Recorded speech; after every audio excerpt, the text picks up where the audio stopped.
అసలు ఇంతకుముందు మీరంతా కూడా చూస్తూ ఉన్నారు. సంవత్సరం నుంచి ఏ రోజన్నా కానీ భాస్కర్ పేరు లిక్కర్లో ఎక్కడన్నా కనిపించిందా, వినిపించిందా?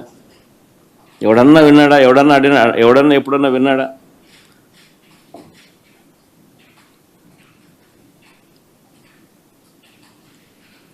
భాస్కర్ని ఇరికిచ్చేందుకోసం తప్పుడు సాక్ష్యాలను క్రియేట్ చేస్తూ ఉన్నారు.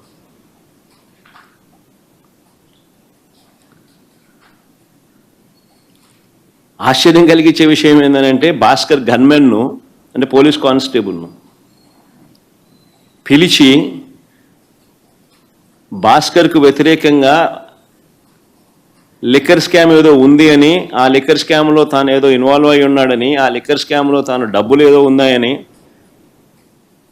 కానిస్టేబుల్తో స్టేట్మెంట్ ఇప్పించుకునే ప్రయత్నం చేస్తే ఆ గన్మెన్, ఆ గన్మెన్ అంటే ఆ కానిస్టేబుల్ ఎవరైతే ఉన్నారో ఆ గన్మెన్, ఆ కానిస్టేబుల్ ఇలాంటి తప్పుడు స్టేట్మెంట్ నేను ఇయ్యలేను అన్నందుకు తనను కొట్టి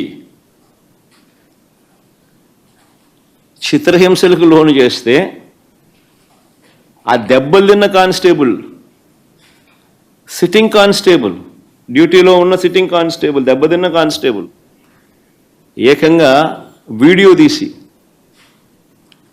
తనకు తగిలిన దెబ్బలన్నీ చూపిస్తూ, ఆ దెబ్బలను డిస్ప్లే చేస్తూ, జరిగిన సంఘటన తాను చెబుతూ డీజీపీకి లేఖ రాసి గవర్నర్కు, ప్రెసిడెంట్ ఆఫ్ ఇండియాకు లేఖలు పంపించినాడు.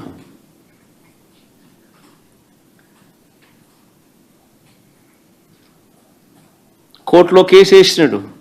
నిన్న కేసు హియరింగ్ కూడా వచ్చింది.